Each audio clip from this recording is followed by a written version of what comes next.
Evan Carter had always known silence. The wide stretches of the Arizona desert were his closest neighbors, and the wind that whistled through the broken wooden boards of his father's house was the only voice he heard at night. At 10 years old, he had grown used to looking after himself, fetching water from the well, chopping wood for the stove, and keeping the old place from collapsing. He missed his parents deeply, but the desert had taught him to endure. Still, loneliness lingered around him like the heat rising from the red sand. On that particular afternoon, the sun glared down with a fierceness that made the ground shimmer. Evan had set out early to gather firewood before the temperature climbed too high. He walked along the dried creek bed, boots crunching on cracked earth, eyes searching for fallen branches. Everything seemed ordinary until a faint, strained cry drifted across the stillness.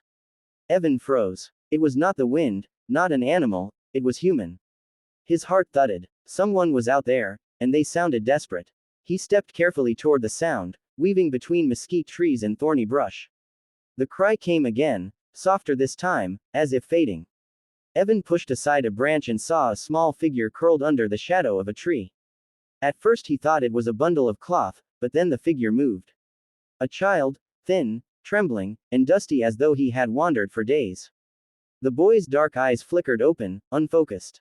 His breaths were shallow, his lips cracked from thirst. Evan felt a jolt of fear, but stronger than fear was his instinct to help. He knelt beside the boy and gently shook his shoulder. "Hey," he whispered, "you're okay now. I've got you." The child didn't answer, but his eyelids fluttered in response. Evan saw patterns of traditional beads tied around the boy's wrist, Apache made. He had heard stories about the Apache families who lived deep in the desert, but he had never met them. There was no time to think. Evan lifted the fragile child into his arms and began the long walk back home, sweat trickling down his neck as the sun beat against him. By the time he reached the old wooden house, his arms trembled from exhaustion. He laid the child on his small bed, fetched a tin cup of water, and slowly helped the boy sip it. At first the child couldn't swallow, then after a moment he took a little more. Evan tore a piece of his last loaf of bread and softened it in water before giving it to him. The boy ate it slowly, as if unsure whether it was real. Evan wrapped him in a thin blanket, hoping warmth would revive him. That night, Evan stayed awake beside the child, listening to his uneven breaths.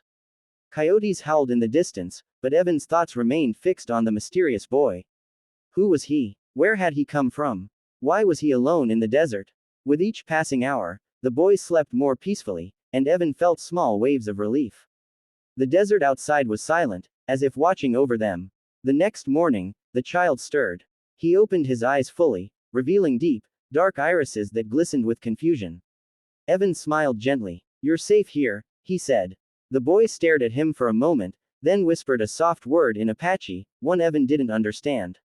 He pointed to himself weakly, as if trying to share his name, but his voice failed. Evan gave him more water, then sat beside him, hoping the child would regain his strength. Even without shared language, a fragile trust began forming between them. Over the next 4 days, Evan dedicated himself entirely to caring for the boy. He cooked simple soups, fed him small portions, and changed the cool cloth on his forehead whenever the heat worsened. The boy grew stronger little by little. Sometimes he smiled faintly, and once he even laughed. Just a quick sound, but it filled the lonely house with warmth Evan hadn't felt in months. They spent hours sitting quietly, communicating with gestures and expressions more than words. Evan also kept stepping outside, searching the horizon for signs of anyone looking for the child.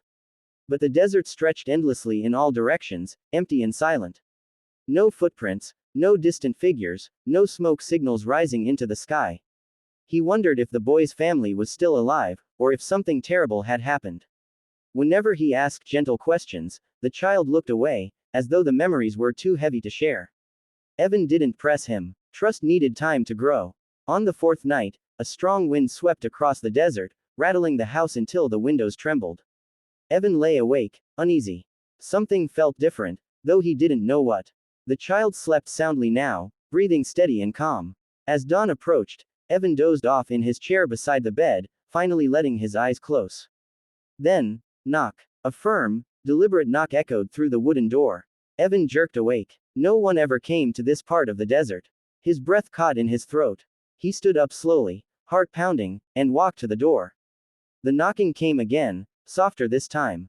When he pulled the door open, the sun's early rays spilled across three figures standing silently on the porch.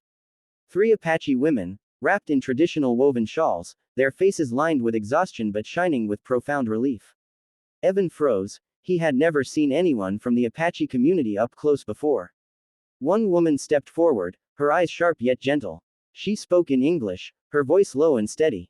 "You have our child," she said. Evan felt his chest tighten. He nodded and stepped aside without hesitation. The three women moved past him, entering the house with urgency. The child stirred when he saw them, his eyes widening. One of the women knelt beside him, touching his cheek tenderly. Tears fell from her eyes as she whispered in her native language. The boy reached for her, and she gathered him into her arms. Evan stood near the doorway, unsure what to do. The sight of their reunion filled the room with emotion that made him swallow hard. After a few moments, the eldest woman rose and approached him. She looked at him with gratitude, and something deeper, like respect. "Many people would have walked past him," she said. "But you stopped. You shared your food, your water, your shelter. Our people honor such kindness." Evan felt his cheeks warm with embarrassment. "I just couldn't leave him there," he said quietly. "He needed help." The woman nodded, understanding far more than his words expressed. The child, still weak but smiling now, looked toward Evan and lifted his hand in a small gesture of thanks. Evan returned the smile, relieved to see him safe at last. A weight he had carried unknowingly lifted from his shoulders. The women prepared to leave, supporting the child between them. Before stepping out, the eldest woman placed her hand gently over Evan's heart. "The desert sees everything," she said softly. "And it remembers. Kindness echoes farther than." As the sun climbed steadily over the desert horizon, Evan sensed something unusual outside his old wooden house. The air felt heavier, as if carrying a message he couldn't yet understand. He stepped carefully to the door, the worn floorboards creaking beneath his boots. When he pulled the door open, he froze. Three Apache women stood silently on his porch, their silhouettes framed by orange morning light. Their long shadows stretched across the dusty ground. Their expressions carried fear, exhaustion, and something that looked like hope. Evan felt his heart pound as he realized they were searching for the child he had rescued. Paragraph 2 approximately equals 100 words. The tallest woman took a hesitant step forward, her eyes fixed on Evan as if trying to read his soul.